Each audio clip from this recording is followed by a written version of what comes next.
Kavya. Okay so alright, ये slide थी last year की, तो मैंने सोचा कि इसको एक बार देख के रिवाइज कर लेते हैं इसमें क्या क्या क्वेश्चंस हैं, क्या लिखी हुई है। सो जनरल इंट्रोडक्शन जानते हैं, left hand limit right hand limit हम जानते हैं होपफुली, ये हम पढ़ चुके हैं, F of A plus H and F of A minus H, है ना, तो मुझे इसमें कुछ बताने की जरूरत नहीं है। क्वेश्चन से हम एक बार क्वेश्चंस की हेल्प से रिवाइज कर सकते हैं जो हमने अभी तक पढ़ा है। So let's go for a 15 minutes revision जो भी हमने अभी तक पढ़ा है। हाँ, कौन बताएगा इस क्वेश्चन का answer? Limit x tends to 0 signum x, क्या आंसर होगा इसका? आराम से, टेक योर टाइम। क्या रीजन है इसका, why does not exist? LHL और RHL दोनों डिफरेंट है। डिफरेंट है, तो LHL क्या है इसकी left hand limit? Sir 1 LHL -1 है, RHL +1 है। RHL 1 है, LHL -1 है, RHL +1 है ना। LHL मतलब 0 माइनस, नेगेटिव नंबर्स के लिए सिग्नल -1 होता है ना, सो -1 और राइट हैंड लिमिट +1। यार कल तुम्हारा डाउट लेक्चर में रखा था, डाउट लेक्चर हाँ तुम्हारा सर, हो हो गया गया ना? सर। डाउट्स हो गए तुम्हारे? हाँ सर, 2 से 4 सर आर्काइव्स सर बाकी है। हाँ सर स्टेट के 2 क्वेश्चन में था, वो बताया नहीं सर ने, वो बस नहीं, बाकी है। स्टेट का डिस्कशन हो स्टेट गया। बाद में हुआ था। तूने लीव कर दिया। तो मीटिंग एंड हो गई थी। अरे तो रिजॉइन करना है। अच्छा बट सर स्टेट भी ठीक है, जो बचा हुआ First- जो बचा हुआ है व्हाट्सएप कर देना, व्हाट्सएप कर देना। हाँ सर, 2 ही थोड़े बहुत क्वेश्चन questions सर, बस पूछ ज्यादा लो, नहीं है। व्हाट्सएप कर दो। ये देखो, limit at x approaching to 0 equal to नहीं, मतलब हाँ x अप्रोचिंग टू 0, क्या होगा इसका आंसर? देखो बताओ, मॉड x अपॉन x, क्या आंसर होगा? Can we go one by one? कोई बताएगा? एनीवन? ये तो इंडिटरमिनेंट सर होगा ना। नॉट डिफाइंड होगा क्या सिग्नम लिमिट? फंक्शन की तरह ही होगा ना इसका भी ग्राफ। सिग्नम फंक्शन का सर होगा। लेफ्ट हैंड लिमिट -1 और राइट हैंड लिमिट +1। तो 0 प्लस पर आंसर 1 आएगा और 0 माइनस पे आंसर -1 आएगा। तो सिग्नम फंक्शन जैसा ही है, बस 0 पर डिफाइन नहीं है, सिग्नम 0 पे डिफाइंड है, बिल्कुल सही है। What about this? ये देखो, π/2। Answer is π/2 you saying? Okay, सबका आंसर π/2 है? हाँ Are you sure? सर ये वो क्विज में भी था ना। सर नहीं होगा शायद से π/2 लेफ्ट हैंड लिमिट, क्योंकि -∞ हो गया और RHL +∞। Very nice. नहीं, लेफ्ट हैंड लिमिट -∞ नहीं होगी, tan इनवर्स -∞ को अप्रोच करेगी, यानी हाँ सर, -π/2 और इसका -π/2। वेरी नाइस, क्या बात है, वेरी नाइस। तो तुम लोगों ने मिस कर दिया कि केवल ये इन्फिनिटी 1/0 इन्फिनिटी नहीं होता, 1/0 कुछ नहीं होता है। once again let me remind you that 1/0 is nothing। हमारे अंदर ये शायद बहुत सालों से ये दिमाग में है कि 0 से डिवाइड करो इन्फिनिटी आता है, 0 से डिवाइड करो कुछ नहीं आता है, it's not a number. When I say infinity is just an idea. Infinity is here in limit especially is used for a number very high, very large in magnitude. तो 1/0 तो कुछ होता ही नहीं, बट हम 0 देख पा रहे हैं, हम तो अप्रोचिंग 0 देख रहे हैं, तो हम 0 प्लस रखेंगे। जब हम राइट हैंड लिमिट रखेंगे 1/0 plus is plus infinity, so tan inverse infinity π/2 आएगा। यू आर राइट, π/2 को अप्रोच करेगा। बट जब तुम 0 माइनस रखोगे तो पता है कि 0 minus is a very small number but negative, तो 1/0 minus is a very large number but negative, tan inverse -∞, और अब आंसर -π/2 आ जाएगा। So this limit does not exist because left hand limit is -π/2, right hand limit is +π/2। Understood? बात समझ आई? ठीक है ना जोएब? हाँ सर। हाँ सर। नेक्स्ट, ये बताओ, सब कॉन्सेप्चुअल क्वेश्चंस हैं, सिंपल। कौन ट्राई करेगा? प्रसन्ना ट्राई करेगा इसको? प्रसन्ना,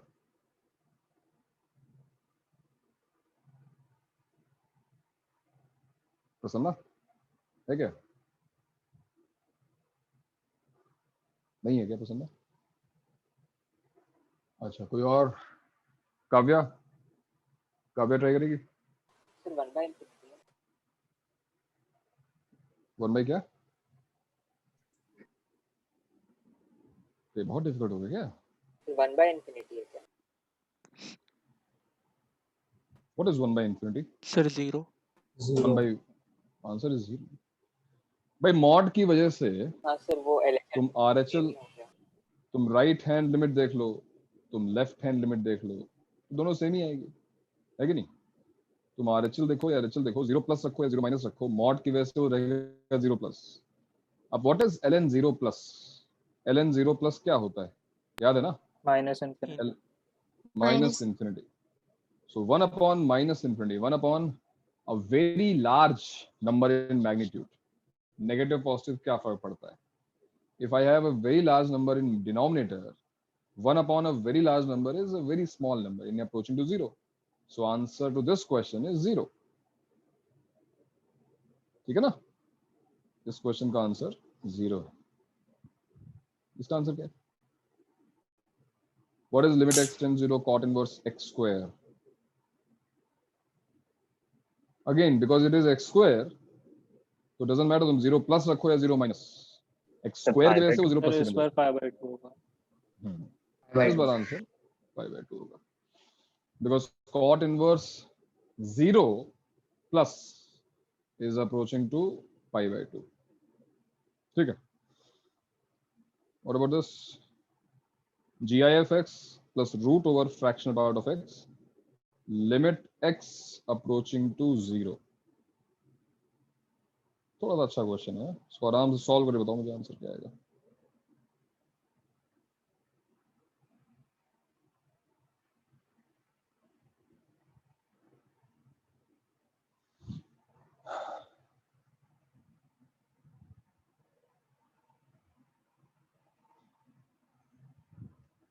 क्या है इसका आंसर?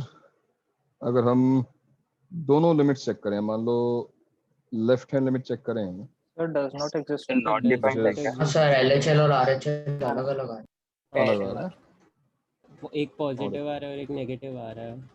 ओके, तो बताओ मुझे इसकी वैल्यू क्या आ रही है? 0 माइनस पर GIF x क्या होगा? 0 माइनस -1 हो जाएगा. -1 होगा सर. Very good. वैल्यू ठीक है. और रूट के अंदर जो फ्रैक्शनल पार्ट ऑफ x, तो 0 माइनस के लिए फ्रैक्शनल पार्ट ऑफ x क्या आएगा? 1 minus 0. 1. 1 माइनस क्या? सर मतलब अप्रोक्सीमेटली 1 हो जाएगा. अप्रोक्सीमेटली 1. Very nice. 1 minus 0.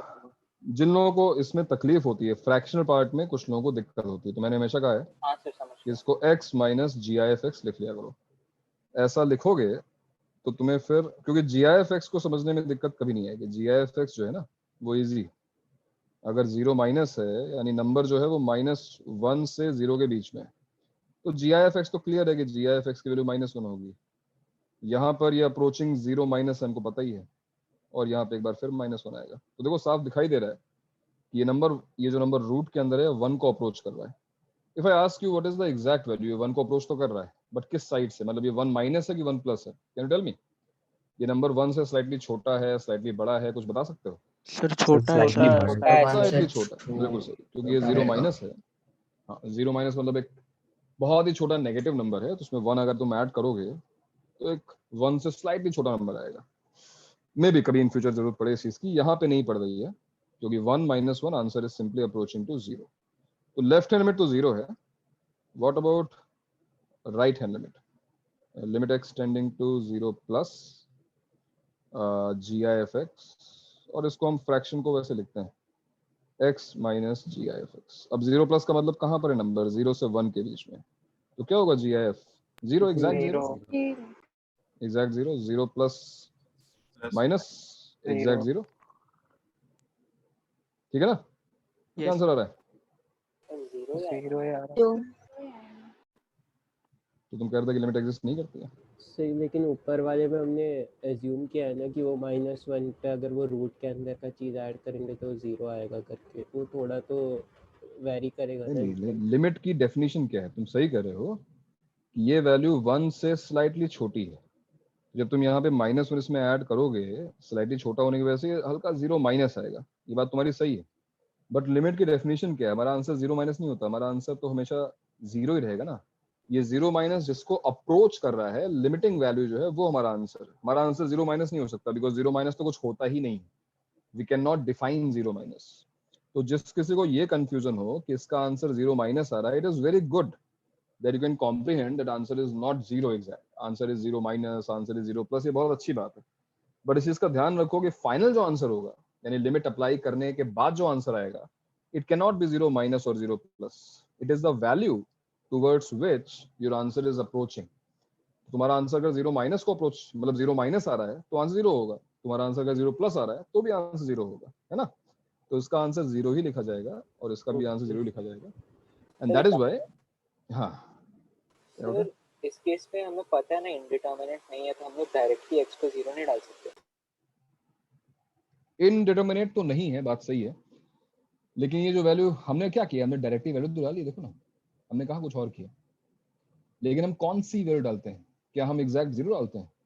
जब मैंने कहा कि वैल्यू सब्स्टिट्यूट कर दो, मैंने तुम्हें एक चीज और एक्सप्लेन की थी कि जो क्वेश्चंस थे वो पॉलिनोमियल वाले थे, और पॉलिनोमियल फंक्शन कंटिन्यूअस होते हैं, तो वहां पे जीरो प्लस जीरो माइनस या जीरो रखने से फर्क नहीं पड़ता है।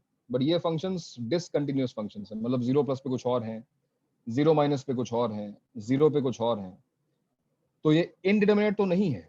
और देखो इसीलिए हमें कोई अलजेब्रिक ट्रिक, हमें फैक्टराइजेशन, रैशनलाइजेशन या स्टैंडर्ड लिमिट जैसी कोई चीज हमको यूज करने की जरूरत नहीं पड़ रही है। बट जस्ट बिकॉज ये डिसकंटिन्यूअस है, तो हमको लेफ्ट हैंड लिमिट और राइट हैंड लिमिट तो अलग निकालनी पड़ेगी। अब यहीं पर अगर हमारे पास एक पॉलिनोमियल फंक्शन होता तो हमें ये करने की जरूरत नहीं पड़ती। मान लो यहाँ पे लिखा होता एक्स स्क्वायर प्लस एक्स, तो मैं डायरेक्टली एक्स को रख सकता था जीरो। रीजन क्या है? एक्स को जीरो रखा नहीं है एक्चुअली, लेकिन जीरो रखने पे आंसर क्यों आ रहा है? बिकॉज वो फंक्शन कंटिन्यूअस है, मतलब जो जीरो पे वैल्यू है वही वैल्यू जीरो प्लस पे है, वही वैल्यू जीरो माइनस पे है, इसलिए वो काम कर जाता है। ठीक है, तो डिसकंटिन्यूटी की वजह से लेकिन हमें हमको दो, कैसे पता कि डिसकंटिन्यूअस है? अब ये तुम्हें अगले चैप्टर में पता चलेगा। लेकिन तुम्हें ये पता है कि तुमने जीआईएफ ग्राफ बनाया है? हाँ सर ये बनाया। तुमने फ्रैक्शनल बायोट ग्राफ बनाया है? तुम्हें पता है कि वो डिसकंटिन्यूअस होता है इंटीजर्स पे, इतना तुमको पता है ना?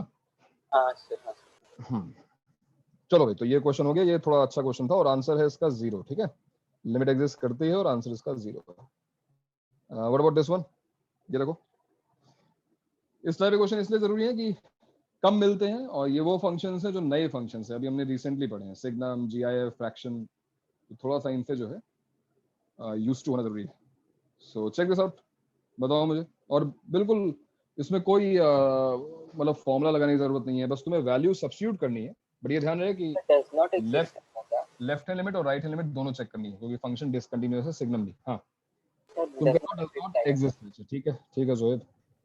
और भाई बाकी लोग क्या बोल रहे हैं? कृष्णा क्या बोल रही है? कृष्णा क्या आंसर है? सर इसमें भी LHL और RHL सेम सेम आ रहा है? कैसे बताओ मुझे? नहीं आ रहा नहीं आ रहा है? अच्छा, एलएचएल क्या आ रही है बताओ?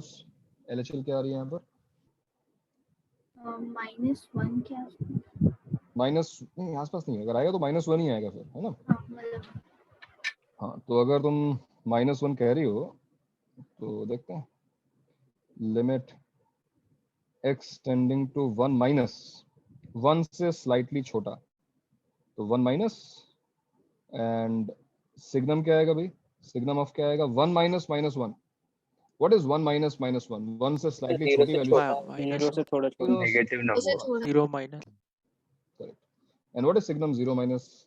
-1 -1 सो -1 into 1 माइनस है तो वैसे माइनस, भाई 1 माइनस का मतलब क्या? 0.999 इंटू -1, तो क्या हो गया? -0.999।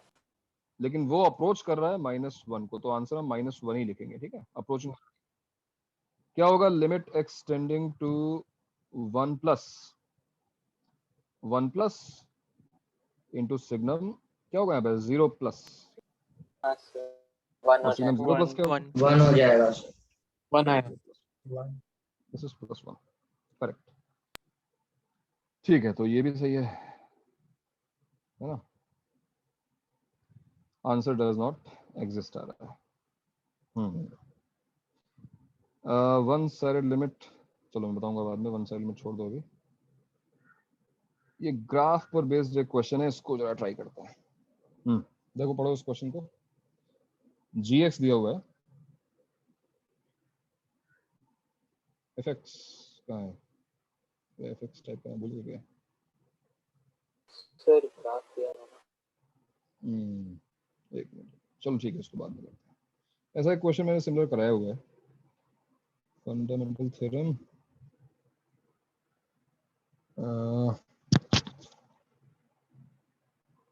जैसे तुमने पढ़ा हुआ है थियरी में।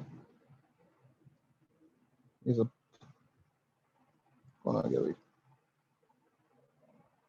क्या हुआ, कुछ नेटवर्क प्रॉब्लम है क्या आज?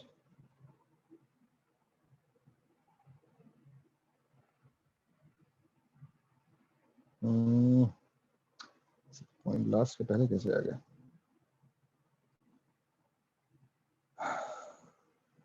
चलो ठीक है, वो क्वेश्चंस तो हो गए। इंडिटरमिनेट फॉर्म को पता है, फैक्टराइजेशन रैशनलाइजेशन वाले क्वेश्चन कहाँ है? अच्छा ये रहा, हाँ ये ठीक है। तो ये देखो, ये नेक्स्ट जो हमने पढ़ा इंडिटरमिनेट फॉर्म्स के बाद, तो questions based on factorisation and rationalisation. जैसे ये क्वेश्चन है, आई डोंट थिंक किसी को डिफिकल्ट लग रहा होगा, सबको समझ में आ रहा है क्या लिखा है? A cube minus B cube A square minus B square, कर लोगे ना ऐसे क्वेश्चन? ये तो बहुत simple.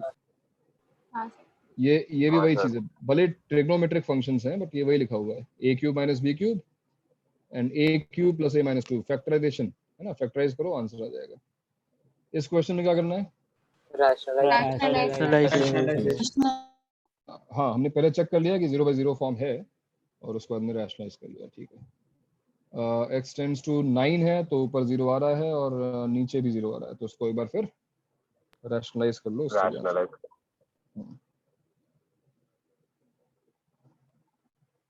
What about this one? ये देखो, limit x tends to 2 power x minus 4, 2 power x plus 2, 2 power x by 2 minus 2, इसके बारे में क्या ख्याल है?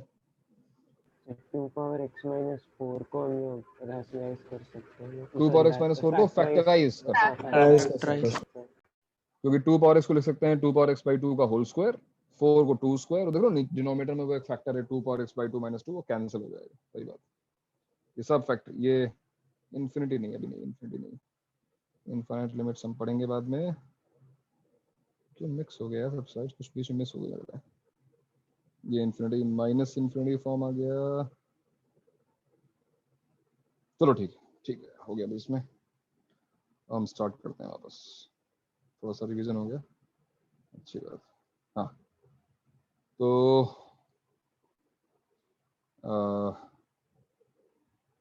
कहाँ तक पहुंचे थे हम लोग? और हाँ, वो क्वेश्चन जरा डिस्कस कर लिया कि तुम लोग आंसर रॉन्ग क्यों आ रहा है ना? क्या क्वेश्चन था भाई? क्वेश्चन था limit x tending to 0 1 minus cos x cos 2x cos 3x and so on to cos nx, है ना? हाँ sir. Divide by x square.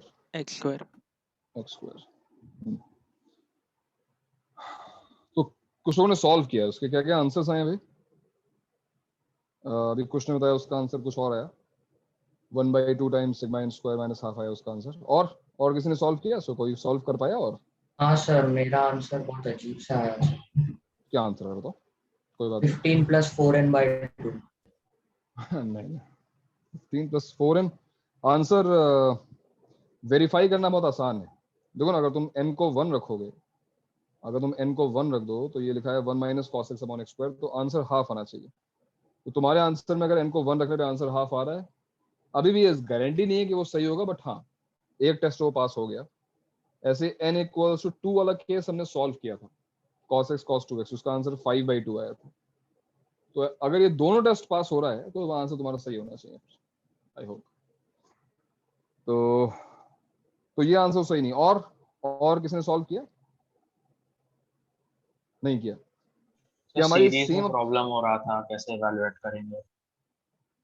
नहीं, लेकिन क्या हमारी सेम अप्रोच काम नहीं कर रही है? हाफ एंगल फॉर्मूले वाली जो अप्रोच थी, हाँ सर, वही अप्रोच काम। हाँ सर, वैसे ही किया। वैसे किया ना? तो क्या लिखा हमने cos x को? बताओ मुझे,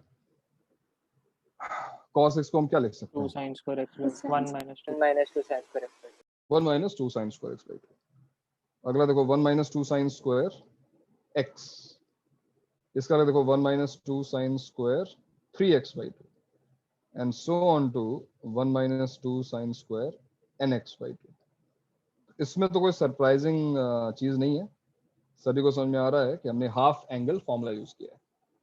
अब इस हाफ एंगल फॉर्मूले का मैं फिर बताऊं पर्पस क्या है, इस हाफ एंगल फॉर्मूले को यूज करने का फायदा क्या है। सबसे पहले देखो, ये जो 1 है ना, ये 1 जो यहाँ लिखा हुआ है, ये 1 सारे आपस में मल्टीप्लाई होंगे 1 1 1 1 1, और तुम्हें लग रहा होगा इतने सारे फैक्टर्स हम मल्टीप्लाई कैसे करेंगे, तो वेट फॉर इट, मैं तुम्हें दिखाता हूँ अभी मल्टीप्लाई कैसे करेंगे।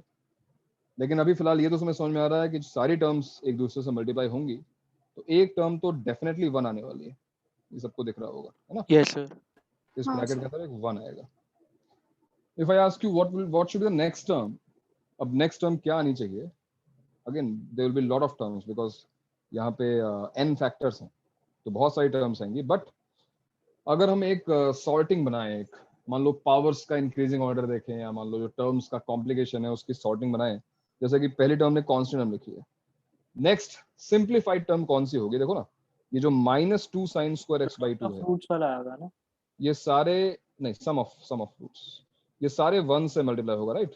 ये इस 1 से मल्टीप्लाई होगा, फिर प्रोडक्ट इस 1 से मल्टीप्लाई होगा, तो क्या सबको दिखाई दे रहा है कि हमको एक 2 sin स्क्वायर x by 2 भी मिलेगा। It's like when you multiply 1 minus alpha 1 minus beta, you will get a 1, yes, and then you will get minus alpha also because ये minus alpha is 1 से multiply होगा, then you will get a minus beta also because ये minus beta is 1 से multiply होगा, and then you will get alpha beta, वो बात की बात। तो क्या ये चीज हमको दिखाई दे रही है सभी को कि 2 sin स्क्वायर x by 2 यहाँ पर आएगा? क्या हमको दिखाई दे रहा है कि हमको एक 2 sin स्क्वायर x भी मिलेगा, एक हमको 2 sin स्क्वायर 3x by 2 भी मिलेगा, and so on to last में एक 2 sin स्क्वायर nx by 2 भी मिलेगा। क्या ये तुमको दिखाई दे रहा है सबको? तो अब तुम बता सकते हो कि नेक्स्ट टर्म क्या होगी। अब अगर हम सॉर्टिंग कर रहे हैं on the basis of powers, कितनी कॉम्प्लिकेटेड टर्म्स हैं, नेक्स्ट टर्म क्या लिखोगे? पहले और दूसरे ब्रैकेट के मल्टीप्लाई, राइट, इन दोनों टर्म्स का प्रोडक्ट, जैसे मैंने लिखा है अल्फा बीटा, अल्फा बीटा है ना, यानी ऐसा कुछ माइनस माइनस है तो वो प्लस हो जाएगा, 2 sin square x by 2 multiplied by 2 sin square x। ऐसी कितनी टर्म्स होंगी, तुम्हें क्या लगता है ऐसी कितनी टर्म्स होनी चाहिए? How many such terms are possible? Sir n by 2? No, C2 nc2, yes, nc2। हर एक टर्म एक दूसरे से मल्टीप्लाई होगी ना यार, choosing 2 out of n, nc2। तो मैं सारी टर्म्स लिखने के बजाय यहाँ पर एक सिग्मा नोटेशन यूज कर रहा हूँ, केवल ये बताने के लिए, केवल ये नोटिफाई कर रहा है कि हाँ हमने जो है सारी टर्म्स लिख ली है, फॉर एग्जांपल, है ना।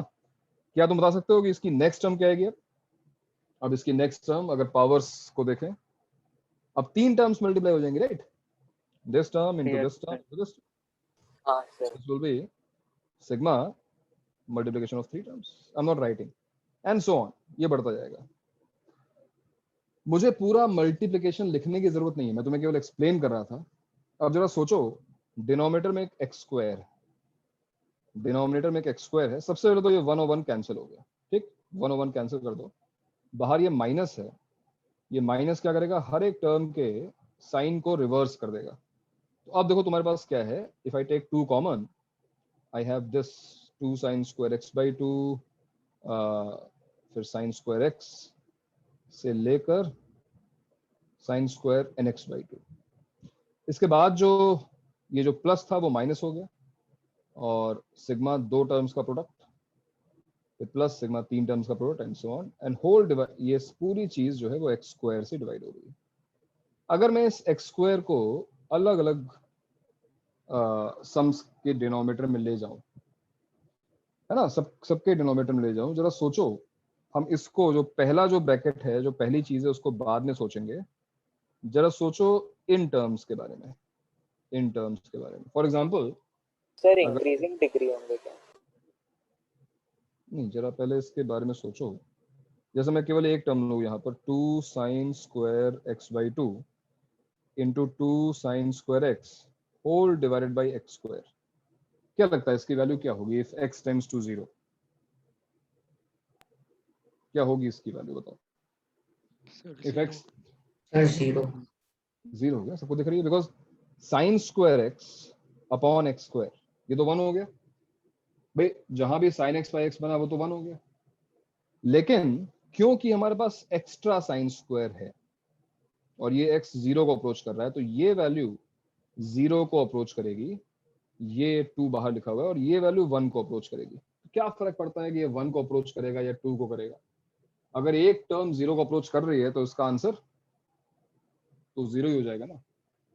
तो क्या तुमने ये ऑब्जर्व किया कि आंसर 0 क्यों आ रहा है? कोई बताएगा कि इसका आंसर 0 आया क्यों? इसका आंसर 0 क्यों आया? ये तो चलो हमने एक मतलब सोल्यूशन देख लिया, बट तुम्हारा ऑब्जर्वेशन क्या है जिसकी हेल्प से हम आगे की टर्म्स के भी आंसर बता पाए?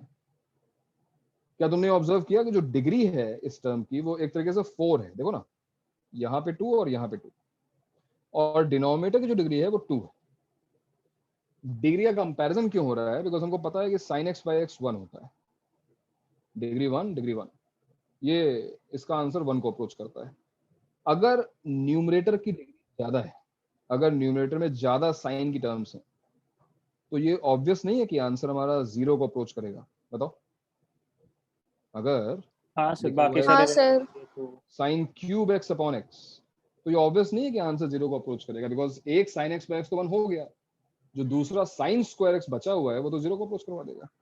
तो क्या ये तुमको सबको दिखाई दे रहा है कि हमको अब किसी भी टर्म को, यानी इस टर्म के बाद किसी भी टर्म को चेक करने की जरूरत नहीं है, क्योंकि कहीं पे 2 टर्म्स मल्टीप्लाई हो रही हैं, इसके बाद तो और ज्यादा है, इसके बाद 3 टर्म्स मल्टीप्लाई होंगी, उसके बाद 4 टर्म्स मल्टीप्लाई होंगी, और डिनोमिनेटर में तो फिक्स्ड वैल्यू है x स्क्वायर। तो ये तो कंफर्म बात हो गई कि आंसर जो है आगे की सारी टर्म्स का 0 ही आने वाला है, राइट? तो इसका मतलब है कि अब हमको केवल ये जो पहली टर्म है उसको सॉल्व करना है। ये देखो, अब इसको कैसे सॉल्व करते हैं आई थिंक सबको पता है, क्यों भाई? सबको पता है ना? 2 टाइम्स, अगर मैं इसको स्प्लिट करूं, sin square x by 2 divided by x square, sin square x divided by x square, sin square क्या था अगला? 3x by 2, Yes, sir. Yes sir. 3x by 2 upon x square से लेकर sin square nx by 2 whole upon x square. How do you solve this limit sin x by x? कैसे solve करते हैं? तो जो कुछ भी लिखा हुआ है साइन के अंदर, जो भी एंगल है वही डिनोमिनेटर में होना चाहिए। फॉर एग्जांपल फर्स्ट टर्म में यू कैन ऑब्जर्व कि यहाँ पे x बाई 2 लिखा हुआ है, दिस इज x बाई 2। तो क्या करेंगे हम यहाँ पर? 4 से डिनोमिनेटर में multiply divide by 4। Multiply divide by 4, that is मतलब मल्टीप्लाई डिवाइड बाय 2 स्क्वायर, है ना? तो इसको मैंने 2 स्क्वायर से डिवाइड कर दिया और 2 स्क्वायर से मल्टीप्लाई कर दिया, ऐसा। बताओ भाई, समझ में आ रही थी ये बातें? समझ में आ रही हैं? हाँ सर। हाँ सर। करो फिर आगे, बताओ आंसर क्या है, करो।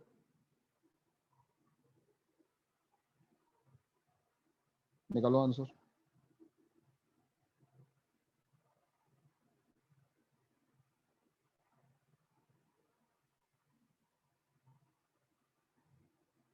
अपने आप ट्राई करो। जैसे नेक्स्ट टाइम में तुम्हें कुछ करने की जरूरत है नहीं, इसकी जो नेक्स्ट टाइम है उसमें तुम्हें क्या चाहिए होगा? तुम्हें 3x बाई 2 चाहिए होगा ना? तो यहाँ पे तुम क्या करोगे? यहाँ पे तुम 3 बाई 2 के स्क्वायर से डिवाइड और 3 बाई 2 के स्क्वायर से मल्टीप्लाई कर देना, ऐसा। ऐसे लास्ट टर्म में तुम्हें क्या दिखाई दे रहा है? लास्ट टर्म में देखो nx बाई 2 दिखाई दे रहा है। अगर तुम्हें nx बाई 2 दिखाई दे रहा है तो यहाँ पे क्या चाहिए होगा हमको? n बाई 2 का होल स्क्वायर, n बाई 2 का होल स्क्वायर मल्टीप्लाई डिवाइड कर लो। तो अभी हमने क्यों किया है? बिकॉज ये सारी वैल्यूज, ये देखो, दिस वैल्यू ये हो या फिर ये हो, साइन स्क्वायर 3x बाई 2 और 3 by 2 x whole square, sine square nx by 2 और n by 2 x whole square, ये सारी वैल्यूज 1 को अप्रोच करेंगी, correct? So what will I get? I will get limit x tends to 0 2 times. Tell me, क्या मिलने वाला है? 1 by 4 plus 1 plus क्या?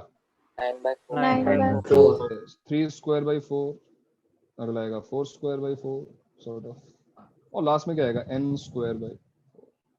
इस 1 को तुम चाहो तो लिख सकते हो 2 स्क्वायर बाई 4 और 1 बाई 4 को 1 स्क्वायर बाई 4, राइट। तो ये है हमारा final answer. 1 square by 4, 2 square by 4, so on to n square by 4। इसका सम सबको निकालना आता है। तो आंसर आ गया लिमिट x टेंडिंग टू 0 क्या, n into n plus 1 into 2n plus 1 upon 12। 6 था लेकिन वो हाँ सर। डिनोमिनेटर में 2 एक्स्ट्रा है तो 12। तो ये है हमारा फाइनल आंसर। वेरीफाई करना चाहते हो, जो मैंने कहा था कि n को 1 रखा तो आंसर आना चाहिए हाफ। देखो 1 2 3 6 बाई 12 हाफ आ रहा है, आंसर इज हाफ। n को 2 रखा, हमने क्वेश्चन सॉल्व किया था, आंसर 5 बाई 2 आना चाहिए। चेक करो, तो 2 इंटू 3 इंटू 5, 5 बाई 2, करेक्ट। बताओ ये बात सबको समझ में आई? अच्छा क्वेश्चन था, मतलब अभी के लिए अगर मैं जब बेसिक्स पढ़े हुए हैं तो उसके हिसाब से एक अच्छा क्वेश्चन था। बट क्योंकि हम इसकी ट्रिक जानते थे कि हमको हाफ एंगल फॉर्मूला हम यूज करेंगे तो आंसर आएगा, तो किया जा सकता था, है ना। नोट कर लो भाई, इसको नोट कर लो, और अगर किसी पॉइंट में कोई कंफ्यूजन हो तो उसको डिस्कस कर लो।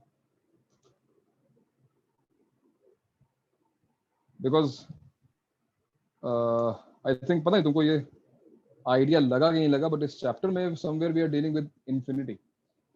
इंफिनिटी तो खैर इंफिनिटी तो आएगा ही आएगा, अभी हम questions limit tends to infinity वाले भी करेंगे। बट ये जो 0 प्लस 0 माइनस है, इसको dx बोलते हो, फिजिक्स में बोलते चले आ रहे हो। ये dx it is you know as interesting as infinity, because infinitely small value बोलते हैं इसको, तो कहीं ना कहीं इंफिनिटी से रिलेटेड है, क्लोजली रिलेटेड है। तो हम उन चीजों की बात कर रहे हैं। थियोरेटिकली मतलब इसका बहुत ही एक्यूरेट आइडिया होना जरूरी है। जैसे कई लोग dx को मानते हैं बहुत छोटी वैल्यू, फिजिक्स वाले मानते हैं, और उस पर वो क्वेश्चन सॉल्व करते हैं, इसीलिए उनको बहुत ही कभी कभी ऐसे रिजल्ट्स मिल जाते हैं which are not mathematically correct. Conceptually वो मानते हैं कि वो चीज़ करेक्ट है, फिर चाहे वो रिजल्ट हो 1 + 2 + 3 + so on to infinity - 1/12 हो गया। तो ये सब जो मिस्टेक्स हैं वो एक कुछ थियोरेटिकल मिस्टेक्स हैं, इनकी वजह से आंसर जो है हमको सही लग रहा होता है, बट कहीं कोई बहुत माइन्यूट छोटी सी थियोरेटिकल मिस्टेक हो जाती है। तो फिजिक्स और मैथ्स में बहुत ही बेसिक डिफरेंस है कि उनकी इन्फिनिटी वो डिफाइन कर सकते हैं, हम इन्फिनिटी को डिफाइन कभी नहीं कर सकते।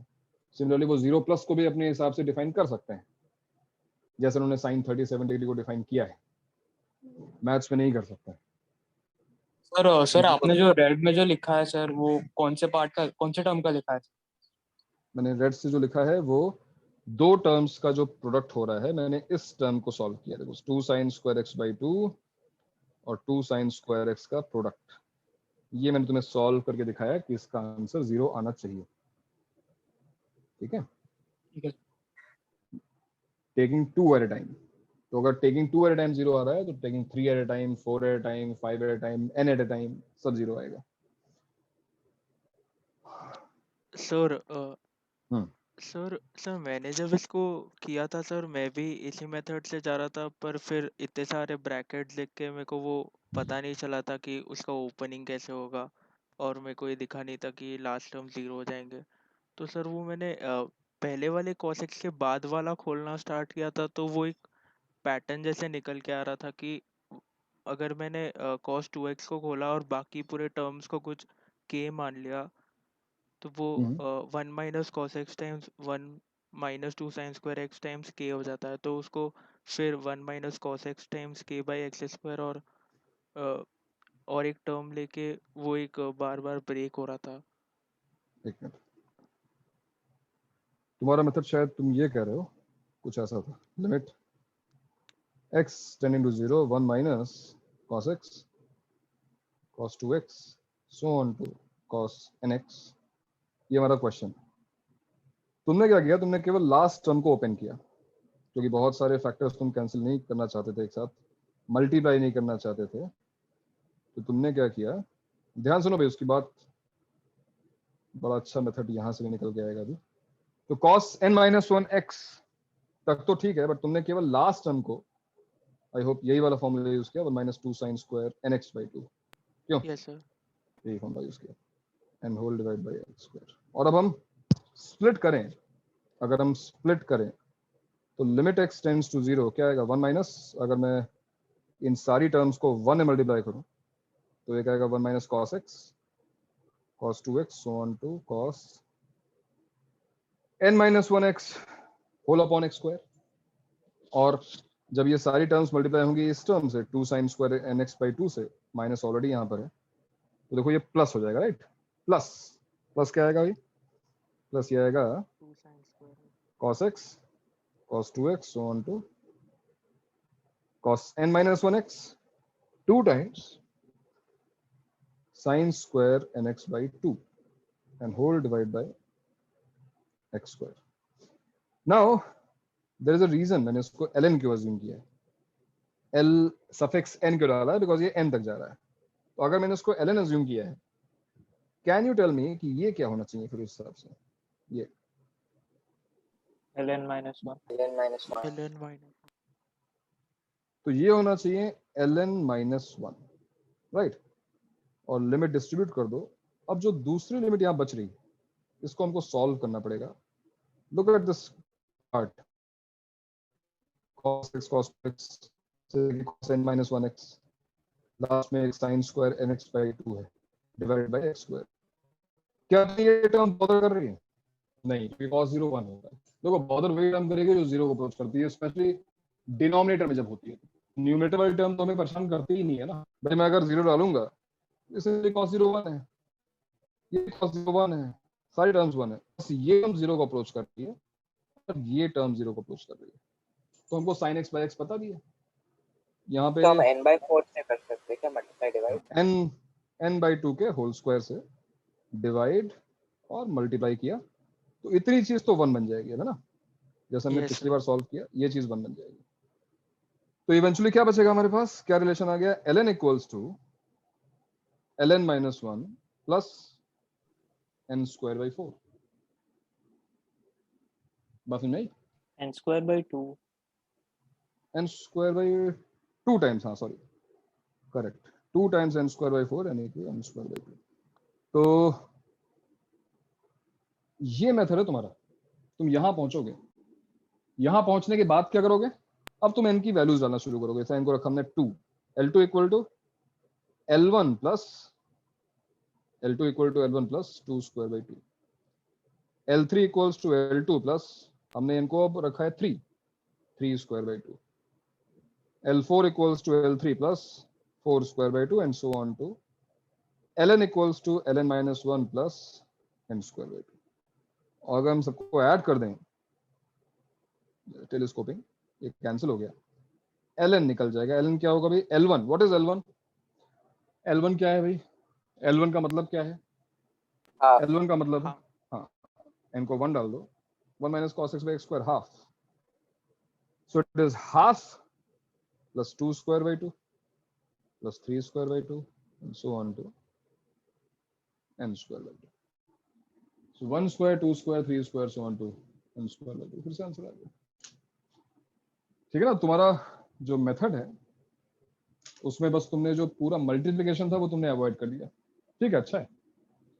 लेकिन आंसर रॉन्ग क्यों आया वो जब समझ नहीं आया, क्या गलती की तुमने? सर वो इसी मतलब वो कैंसलेशन में वो L1 भी कैंसिल हाँ कर कुछ दिया तो इधर उधर बच गया वो तो, ठीक है। क्यों सबको समझ में आया? स्टैंडर्ड लिमिट का फर्स्ट पार्ट हमने केवल फर्स्ट पार्ट पढ़ा है लास्ट लेक्चर में, कुछ नहीं किया। तो क्या आपको ये चीज क्लियर है कि sin x by x 1 होता है? और उससे भी ज्यादा इंपॉर्टेंट क्या था, उससे भी ज्यादा इंपॉर्टेंट ये था कि sin x by x 1 होता है, ये बात सही है, बट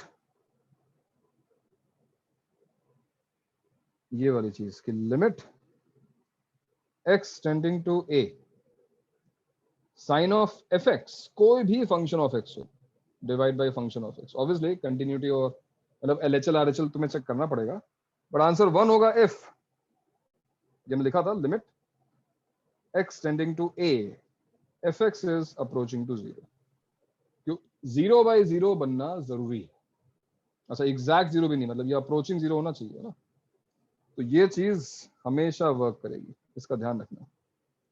और इसी के बेसिस पे हमने क्वेश्चन सॉल्व किए थे। तो स्टैंडर्ड लिमिट का पहला पॉइंट था ये, और इसी पहले पॉइंट में हमने एक लिखी है कॉलरी। कॉलरी क्या थी हमारी, मैं वापस लिख दे रहा हूँ, limit x tending to 0 1 minus cos x, in fact यहां पे भी लिख सकते हैं 1 माइनस कॉस एफ एक्स, है ना, यहां पर any function of x divided by f x whole square, 1 minus cos fx upon fx whole square will approach to half if limit x tending to a fx approaches to 0, है कि नहीं? ये हमने लिखी थी ना कॉलरी। इसके अलावा मैं अगर लिखूं limit x tending to 0, sir थोड़ा ऊपर। हाँ भाई एक minute, tan x by x क्या होगा? एक क्वेश्चन हमने सॉल्व किया था ऐसा, क्या होगा limit x tending 0 tan x by वही x? होगा ना, वन वही होगा। तो ये भी 1 ही होना चाहिए। ये 1 क्यों होना चाहिए? Because tan is sin sine upon bye cos, cos. sin x by x 1 होता ही है तो cos में आ गया, ठीक है। यहाँ भी आप tan fx कर सकते हो अपने हिसाब से। ऊपर करना है क्या? ऊपर कुछ नोट कर रहे हो? नोट कर लिया? सर वो मुझे वो एफएक्स वाला पार्ट नहीं fx वाला पार्ट क्या समझा नहीं मतलब? सर, मतलब आइडेंटिटी समझा, बट वो आपने उसके बाद जो लिखा ना, if limit x tends to a fx equal to 0, भाई ऐसा एग्जांपल जो हमने लास्ट लेक्चर में किया था, लिमिट x टेंडिंग टू 1, क्या होगा sine x minus 1 divide by x minus 1? क्या आंसर होगा इसका? बताओ क्या आंसर होगा इसका? फिर 1 हो जाएगा। क्यों 1 हो गया आंसर? क्यों लगता है 1 हो जाएगा? सर क्योंकि वो sin x by x with where x tends to 0 वाले फॉर्म का है। क्योंकि दोनों 0 को अप्रोच कर रहे हैं और दोनों सेम एग्जैक्टली सेम लिखे हुए हैं, x माइनस 1 fx, यही बोल रहा हूँ। Limit x tending to pi by 2 sine of cos x divided by cos x, क्या आंसर होगा इसका? हाँ, क्या आंसर होगा? क्या लगता है? सर 1 ही होगा। 1 ही होगा। 1 ही होगा। cos x approaches to 0, approach दोनों सेम है, एग्जैक्टली सेम, वही लिखा हुआ है यहाँ पर। fx लिखते ही तुम थोड़े परेशान हो जाते हो, लेकिन fx का मतलब सिंपली एक फंक्शन ऑफ x। सर ये हम लोग वही कर रहे हैं क्या कि x टेंड्स टू 0 के बजाय वो a प्लस h लिख के h टेंड्स टू 0 कर देना और a को ऐड कर देना? हाँ वही मान लो, ठीक है, a प्लस h वाली चीज, ठीक है, वही मान लो, वैसे ही कुछ हो रहा है, ठीक है। हाँ सर, समझ में आ गया? Sir sine f x by f x वाली जो कंडीशन है वही tan में भी सेम ही लगेगी? हाँ tan में सेम लगेगी, tan fx upon fx, tan fx upon fx 1 रहेगा, है ना? समझ में आया? आगे बढ़े? हाँ सर। नोट कर लो भाई, नोट कर लो, ये सब नोट कर लो, पता नहीं कौन सी चीज कहाँ पे काम में आ जाए। नोट करो ढंग से। वो नीचे कहाँ, ऊपर करो?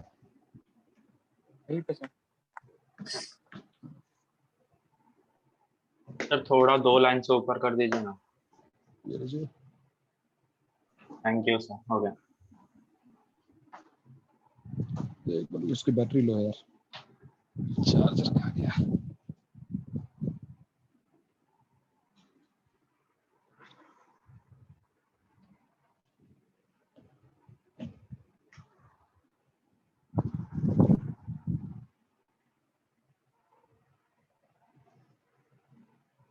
नोट कर लिया सबने? हाँ सर, हो गया नीचे।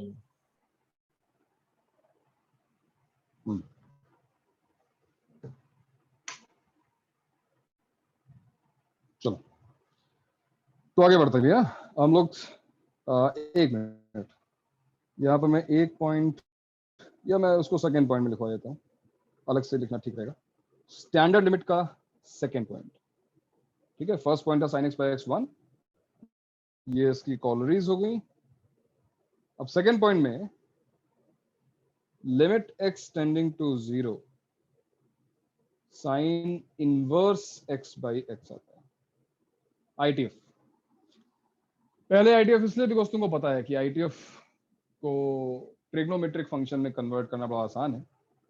सो think about this, limit x tends to 0, sine x by x की वैल्यू क्या होनी चाहिए, सोच के देखो। Limit x tends to 0, sine x by x क्या होना चाहिए? साइन इनवर्स x और साइन x सेम ही हो जाएगा तो सिर्फ 1 हो हो जाएगा। जाएगा, आंसर 1 हो जाएगा, बिल्कुल सही बात है। लेकिन क्यों? सर हम साइन कब? इनवर्स x को क्योंकि साइन x से ट्रीट x करेंगे। टेंड्स टू 0 जब होता है तो साइन इनवर्स x का वैल्यू भी 0 ही होता है ना। यार ये आर्गुमेंट जोहेब कब तक चलता रहेगा? Limit x tends 0, x square upon x क्या होगा? 1, क्योंकि ये भी 0 को अप्रोच कर रहा है, भी 0 को अप्रोच कर रहा है, वो भी 0 है, भी 0 है, 1 आ गया आंसर। नहीं ना, x कैंसिल हो गया, आंसर 0 आ गया। कब तक मैं ये बार बार मैं समझा रहा हूँ कि दोनों वैल्यू 0 को अप्रोच कर रही हैं। इसका मतलब ये नहीं है कि वो कैंसिल होके 1 आ जाएगा, आंसर कुछ भी आ सकता है। ये इनडिटरमिनेट है 0 बाई 0। इनडिटरमिनेट मीन्स हम उसका आंसर नहीं जानते हैं, हमें सॉल्व करना पड़ेगा, डायरेक्टली आंसर नहीं मिलेगा। ठीक है, तो सॉल्व करके बताओ इसका आंसर 1 क्यों होना चाहिए। तुम सॉल्व कर सकते हो, तुमने ITF पढ़ा है, ट्राई करो। चलो, sine inverse x by x 1 क्यों होगा, प्रूफ करो।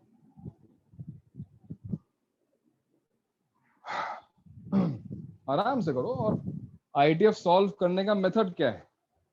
ट्रिग्नोमेट्रिक फंक्शंस में कन्वर्ट करना, वो काम करो। सर अगर हम x को साइन इनवर्स x को थीटा लेंगे तो ये सही, पूरा सबसे चीज पहले आई थिंक सभी को समझ में आना चाहिए, जब बार बार बोल रहा हूँ कि ITF को ट्रिग्नोमेट्रिक फंक्शन में कन्वर्ट करना है, तो पहला स्टेप तो यही होगा, that let sine inverse x equal to theta, जहाँ पे थीटा माइनस पाई बाई 2 है। ठीक है, थीटा टेंस, अगर साइन इनवर्स x थीटा है तो x क्या होगा? x साइन थीटा होगा। अब x अगर साइन थीटा है, इस लिमिट को मैं थीटा की टर्म्स में एक्सप्रेस करने की कोशिश करूं, यानी जहां जहां पे x लिखा हुआ है वहां पे मैं चाहता हूं थीटा आ जाए। तो जरा सोच के देखो, जब x अप्रोचिंग टू 0 होगा, x is very very close to 0, what can we say about theta? Theta के बारे में क्या कह सकते हो, सोचो। जब x 0 के बहुत क्लोज होगा तो साइन इनवर्स x किसके क्लोज होगा? वो भी 0, साइन इनवर्स 0 0 तो होता है। तो ये क्या बन गया? साइन इनवर्स x 0 को अप्रोच कर रहा है, तो थीटा, तो थीटा बाय साइन थीटा का फॉर्म है। Yes, limit theta tends to 0, right? Sine inverse x की जगह पर थीटा, x की जगह पर साइन थीटा, तो थीटा अपॉन साइन थीटा, तुमको बताइए answer is 1। That's why answer is 1। Sine inverse x upon x is nothing but theta upon sine theta, यानी ट्रिग्नोमेट्रिक फंक्शंस का रेसिप्रोकल, जो स्टैंडर्ड लिमिट थे उसका रेसिप्रोकल हो गया, sin x बाय x का x बाय sin x हो गया, बस इतना ही तो है। तो ये हमारा प्रूफ कंप्लीट हो गया, इतना ही तो करो। अब तुम ITF को ITF ही रखकर सॉल्व करना चाहते हो, वो भी हो सकता है, बट अभी तुम कर नहीं पाओगे। तो सबसे पहला काम, इनवर्स ट्रिग्नोमेट्रिक फंक्शन देखते ही क्या करना है हमको? उसको ट्रिग्नोमेट्रिक फंक्शन में कन्वर्ट करना है। यस, कंडीशंस हैं, कन्वेंशंस हैं, उनको ध्यान रखते हुए कन्वर्ट करना है। नोट करो, उसको नोट करो, और इसके बाद तुरंत लिखो वही चीज कि इसको अप्लाई कैसे करना है। तो limit x tending to a, sine inverse of once again fx upon same fx अगर लिखा हुआ है तो आंसर 1 ही हो जाएगा, under the condition if limit x tending to a fx approaches to 0। अगर ऐसा हो रहा है तो ये पूरा पॉइंट नोट करो। बताओ इस सबको समझ में आया? हमने ITF को ट्रिग्नोमेट्रिक फंक्शन में कन्वर्ट कर दिया है ना? नोट करो जल्दी से।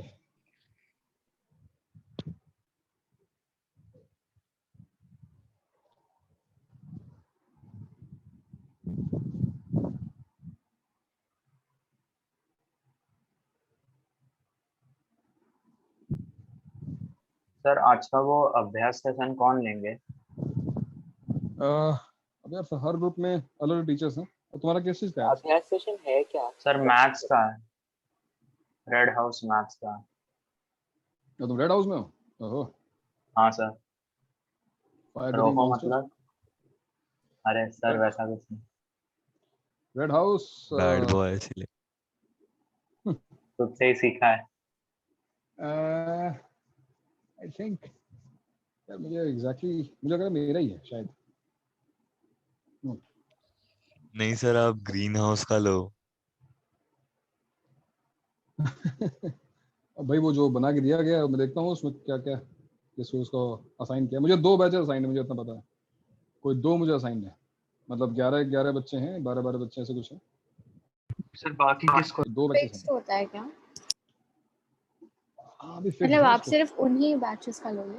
नहीं मैं फ्लूइडिक रखूंगा उसको, नेक्स्ट वीक में उसको चेंज कर शफल कर देंगे आपस में। Okay sir. सर उसमें पढ़ेंगे क्या, मतलब कौन सा टॉपिक्स? देखो अभी इसमें क्या होता है। हो गया, नोट कर लिया? सर कैमरा ऑन करना पड़ेगा क्या? यस कैमरा तो ऑन करना पड़ेगा। तो मुंह धुल लो, कपड़े पे पहन लो, अच्छे कपड़े पहन लो और जो है आ जाओ कैमरा के सामने। हाँ भाई नोट कर लिया इसको? नोट कर लिया ना? तो अगर मैं तुमसे पूछूं, जैसे मान लो एक क्वेश्चन बनाया जाए इस पर, question limit x tending to limit x tends to 1 sine inverse of x square minus 1 divided by cos square pi x by 2। ठीक है, क्वेश्चन ध्यान से पढ़ लो। क्वेश्चन क्या है समझ लो कि इसको सॉल्व करना है कि डायरेक्टली आंसर निकालना है, इनडिटरमिनेट फॉर्म है या नहीं है। तो देखो ना, x को 1 रखेंगे तो न्यूमरेटर 0 को अप्रोच कर रहा है, डिनोमिनेटर भी 0 को अप्रोच कर रहा है, तो 0/0 तो है, तो कंफर्म बात है। अब सॉल्व कैसे करें भाई इसको?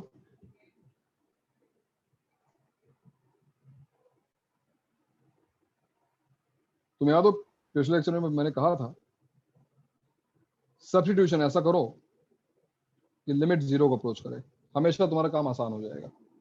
अगर मैं यहाँ पे तुम्हें कुछ सब्स्टिट्यूट करने को कहूँ कि substitute x equal to something, तुम क्या सब्स्टिट्यूट करना चाहोगे? Substitute x equal to what? सोचो। 1 plus h।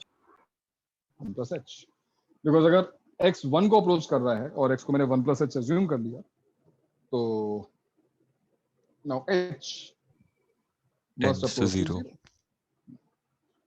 और ये क्या हो गया अब? Sine inverse 1 plus h whole square minus 1 divided by cos square pi by 2 into 1 plus h।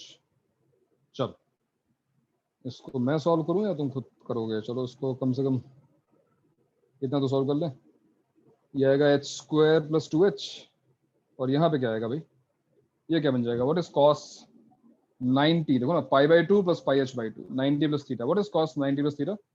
Minus sine theta. Minus sine theta, but क्योंकि होल स्क्वायर है इसलिए माइनस से फर्क पड़ेगा नहीं। Sine square pi h by 2 आ गया हमारा। अब बताओ अगला स्टेप क्या होगा? Next step h square plus 2h से डिवाइड मल्टीप्लाई। तो अगर कोई चीज सीखने वाली है तो ये है कि जो fx यहाँ लिखा हुआ है वही fx जैसे कि पहले लिमिट में था, जो भी न्यूमरेटर में है वही चीज डिनोमिनेटर में होनी जरूरी है। अगर वहां पे fx है तो यहाँ भी fx होना चाहिए।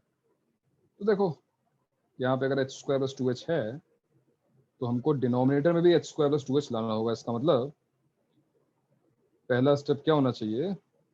Sine inverse h square plus 2h divided by h square plus 2h multiplied by h square plus 2h. Similarly in denominator, what do you say? Sin square pi h by 2. Pi h by 2 0 को approach कर रहा है, क्योंकि अगर h 0 को approach करता है तो pi h by 2 भी 0 को अप्रोच करता है। इसको 1 बनाने के लिए, स्टैंडर्ड लिमिट अप्लाई करने के लिए क्या मल्टीप्लाई डिवाइड करना चाहिए? Pi square h square by 4। pi h by 2 का होल स्क्वायर डिवाइड किया, मल्टीप्लाई किया डिनोमिनेटर में।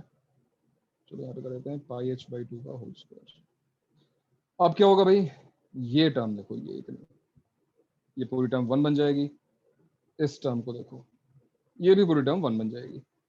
Right, agreed? क्यों? क्योंकि ये sine inverse x by x है और ये साइन x बाई एक्स है। So limit h tends to 0, क्या बचा? h square plus 2h divided by pi square by 4, चलो 4 ऊपर आ गया, h स्क्वायर। ठीक है यहाँ तक तो कुछ ठीक चल रहा है। क्या होगा अब?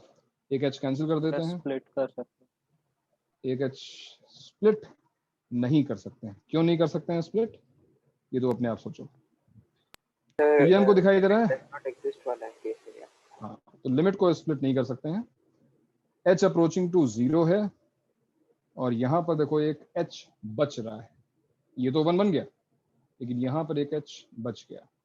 और क्योंकि यहाँ पर एक h बच गया और h टेंड्स टू 0 है, यानी 0 प्लस है या 0 माइनस है, तो 2/0 plus will go to plus infinity, 2/0 minus will go to minus infinity.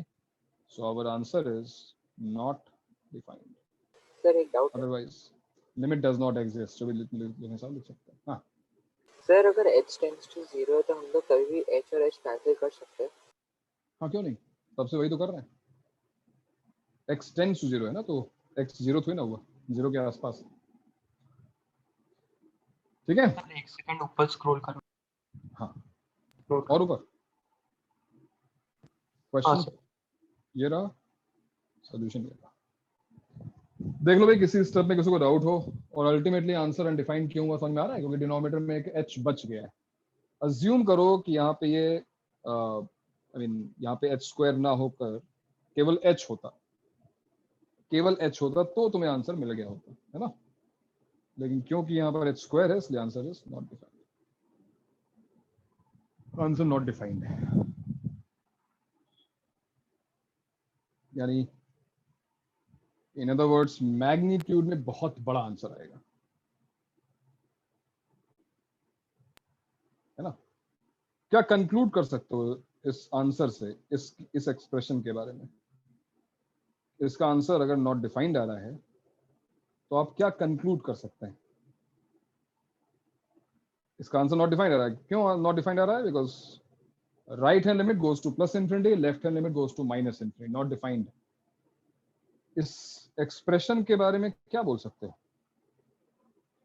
Not defined होने का मतलब क्या हुआ कि डिनोमिनेटर टेंड्स टू 0। हाँ, नहीं, डिनोमिनेटर न्यूमरेटर दोनों टेंड्स टू 0 है। ये भी बहुत छोटी वैल्यू है, ये भी बहुत छोटी वैल्यू है, बट आंसर बहुत बड़ा आ रहा है मैग्नीट्यूड में। इसका रीजन क्या हो सकता है कि ये बहुत छोटी है, डिनोमिनेटर और छोटी है, तो डिनोमिनेटर बहुत बहुत बहुत छोटी है। कुछ ऐसा है कि नहीं भाई? अगर तुम लिखोगे limit x tending to 0 x upon x square, तो आंसर फिर से एक बार नॉट डिफाइंड आएगा। क्यों नॉट डिफाइंड आएगा? बिकॉज हमको पता है कि अगर x 0 को अप्रोच कर रहा है, x एक फ्रैक्शन है, तो x तो वैसे ही बहुत छोटा है, मानते हैं, लेकिन एक्स स्क्वायर कहीं ज्यादा छोटा है।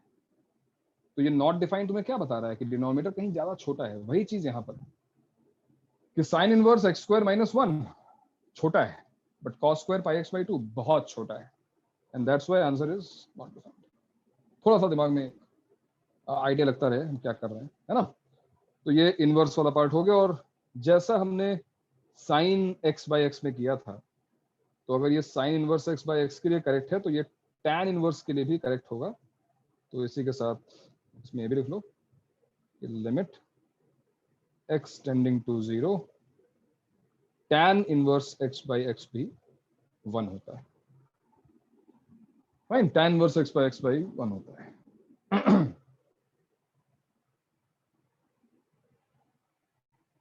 ठीक है, तो हमने ट्रिग्नोमेट्रिक फंक्शंस देख लिए, हमने आईटीएफ देख ली। इसका प्रूफ की जरूरत तो है नहीं, आई डोंट थिंक इसके प्रूफ की जरूरत है क्या? किसी को प्रूफ की जरूरत इसके? वही अपना ट्रिग्नोमेट्रिक फंक्शन में कन्वर्ट कर लो, आ जाएगा आंसर, है कि नहीं? आगे बढ़े। हाँ, नेक्स्ट थर्ड पॉइंट है, और अब हम आईटीएफ और ट्रिग्नोमेट्रिक फंक्शन से आगे निकल रहे हैं। थर्ड पॉइंट है लिमिट x टेंडिंग टू 0। अब हमारे एक्सपोनेंशियल फंक्शन पे e power x minus 1 whole upon x, इसकी वैल्यू 1 होती है। पहले इसको नोट करो। Limit x tends to 0, e power x minus 1 whole upon x is equal to 1.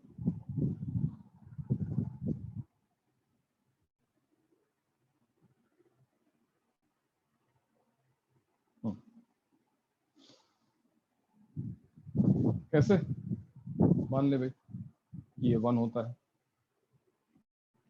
क्या प्रूफ होगा इसका, क्या लगता है? सर e पावर x को ln के फॉर्म में कन्वर्ट करते हैं. क्या फायदा होगा? ln में तुम्हें कोई लिमिट की वैल्यू तो पता है नहीं.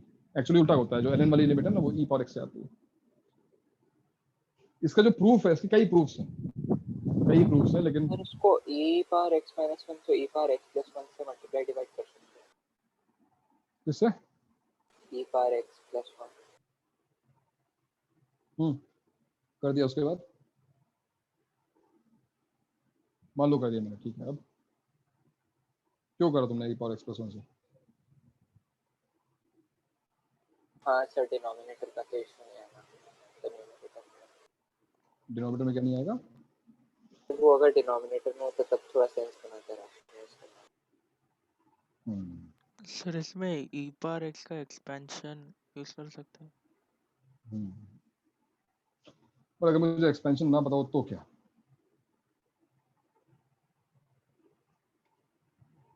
अगर मुझे एक्सपेंशन ना पता हो बट चलो ठीक है, मैं तुम्हें इसके कुछ और प्रूफ बताऊंगा कुछ टाइम के बाद. अभी मैं ज़्यादा कंफ्यूज नहीं करूंगा. मैं ज़्यादा कॉम्प्लेक्स नंबर से एक प्रूफ है, एक्सपेंशन से प्रूफ है, एक फंक्शनल मतलब 3-4 तरह के प्रूफ्स हैं, जिसमें जो बेटर प्रूफ होगा एक वो e पावर x का एक्सपेंशन है, जो मेरे ख्याल से सबको पता होना चाहिए. कहीं ना कहीं तो ये तुमने सुना ही होगा, और अगर नहीं सुना है तो इस चैप्टर में इसको लिखवाया जाएगा. e पावर x का एक एक्सपेंशन है, कुछ ऐसा है 1 plus x by 1 factorial, x square by 2 factorial,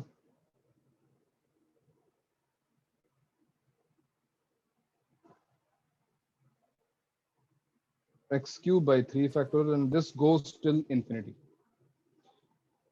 ये भी प्रूफ कराया जाएगा कि ये एक्सपेंशन आता कैसे है. इसको मैं तुम्हें प्रूफ कराऊंगा, लेकिन अभी एक बार मान लो कि चलो तुम्हें ये मान लो पता है. Since e power x is this, ठीक है, e पावर x का एक्सपेंशन ये है, मान लो मुझे पता है, तो अब तो मेरे ख्याल से ये सबको दिखाई दे रहा होगा इसका प्रूफ, है कि नहीं भाई? क्या होगा? Limit e power x tends to 0, e power x minus 1 upon x.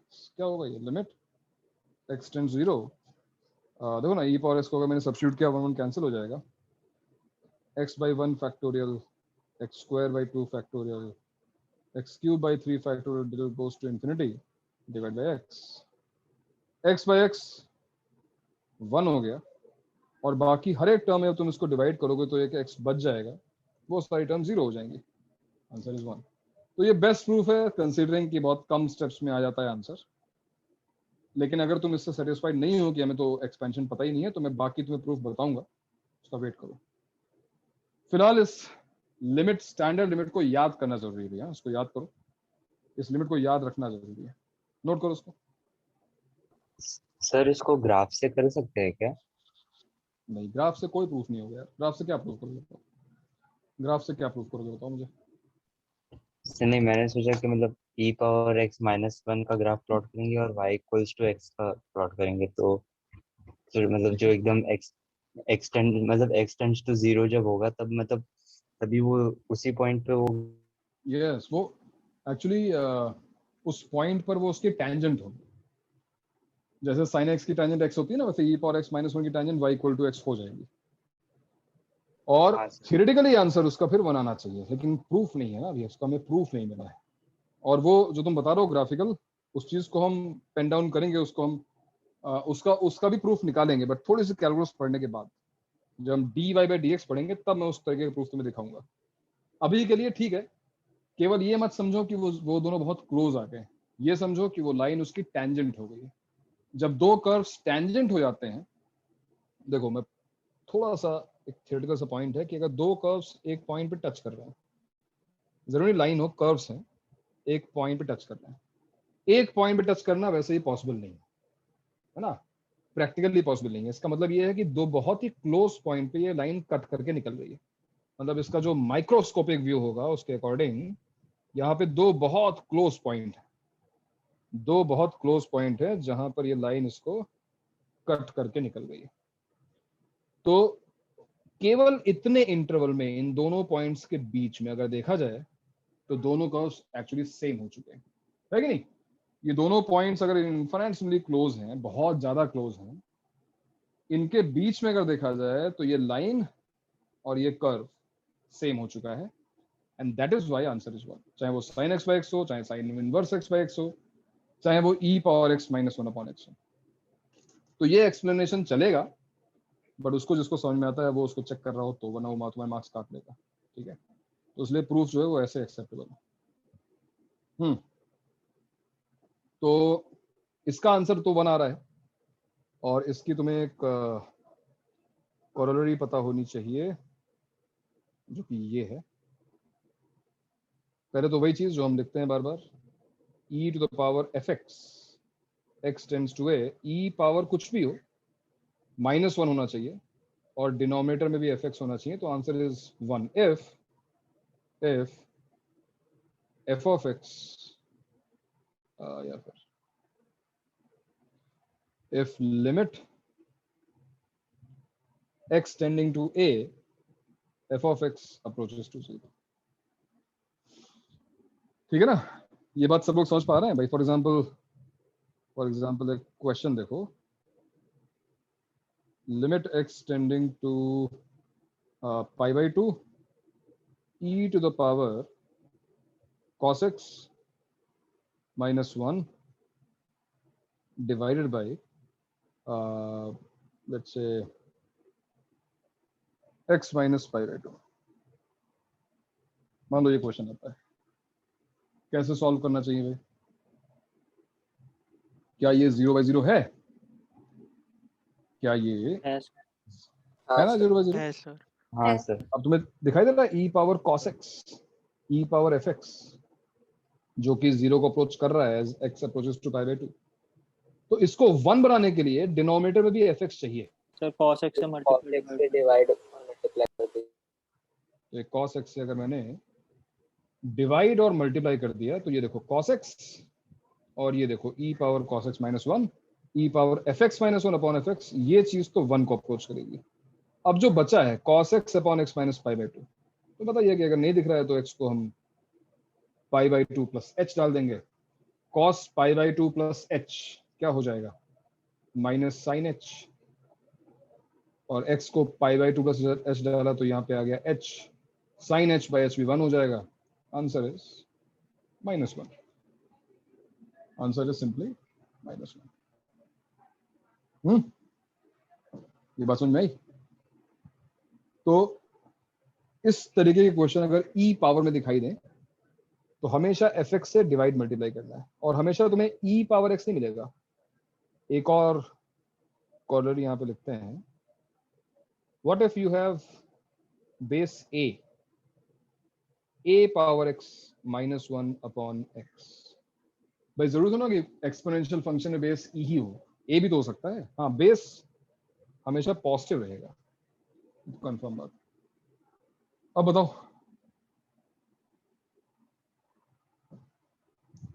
Given this, ये तुम्हें ऑलरेडी पता है कि e power x -1 upon x 1 होता है।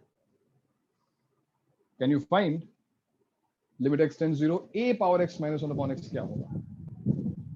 क्या होगा इसका answer?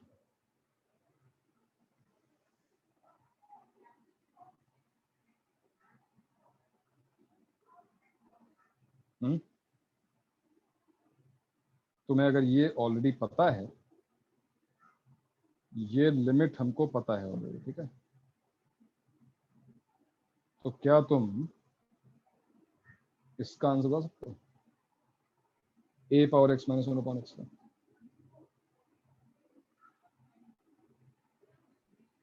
come on, log e by a।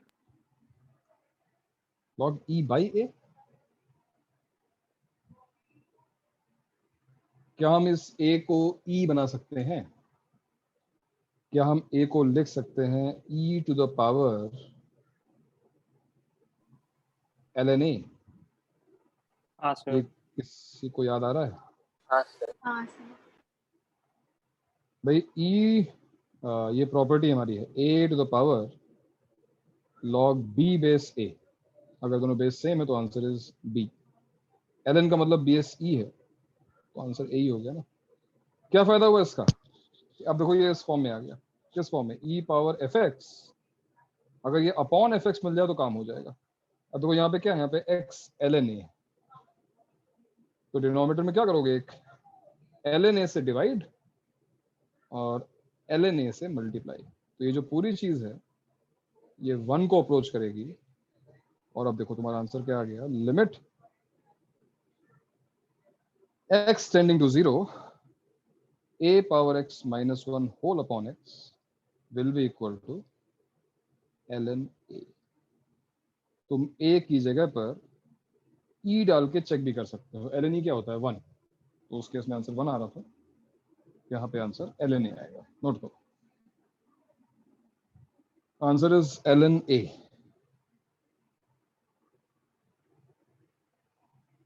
और बस एक और लिख लो, बाकी हम नेक्स्ट क्लास में करते हैं।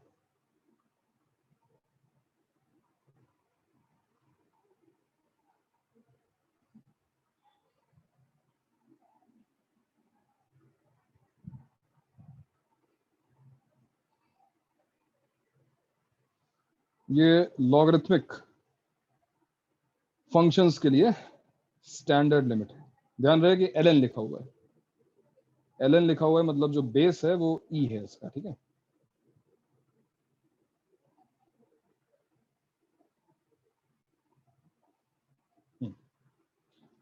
इसको प्रूफ कैसे करेंगे ये अपने आप सोच के आओ, ठीक है। 2-3 स्टैंडर्ड लिमिट अभी और बची हुई है तो उसमें दिखवाऊंगा अभी, लेकिन मेजॉरिटी ऑफ स्टैंडर्ड लिमिट्स हमने भी कवर कर दी। तो क्वेश्चंस की मैंने एक शीट भेजी है, अभी मैं बताऊं कि कितने क्वेश्चंस में करने हैं, बट अपने हिसाब से क्वेश्चंस करने शुरू कर दो। स्टार्टिंग क्वेश्चंस काफी इजी हैं और भी तुमसे हो जाएंगे। ये वाली चीज इसको प्रूव करना है, ठीक है। इसको प्रूव करो, और उसका हिंट ये है कि इसको अगर तुम्हें प्रूव करना है तो पिछली स्टैंडर्ड लिमिट का यूज करो, इस वाली का। इसका यूज करोगे तो तुम्हें उसका आंसर मिलेगा, ठीक है भाई। तो आज नहीं रखते हैं, नेक्स्ट क्लास में मिलता है। नेक्स्ट क्लास में लास्ट वाला कॉपी करना है, ये वाला पार्ट। हाँ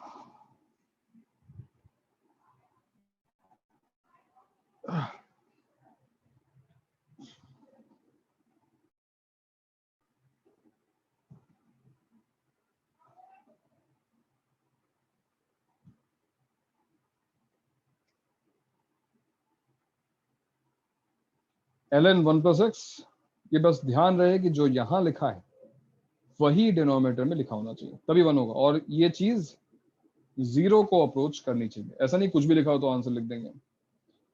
ये चीज 0 को अप्रोच करनी चाहिए, वही मैंने नेक्स्ट पॉइंट में हमेशा लिखता हूँ मैं, fx should approach to 0। fx की वैल्यू 0 को अप्रोच करेगी तभी ये चीज बनाएगी, तभी आंसर बनाएगा। ठीक है, तो मिलते हैं नेक्स्ट क्लास में, ठीक है। नेक्स्ट क्लास में हम लोग क्वेश्चन सॉल्व करेंगे, इसके आगे कुछ और पढ़ेंगे, ठीक है। चलो।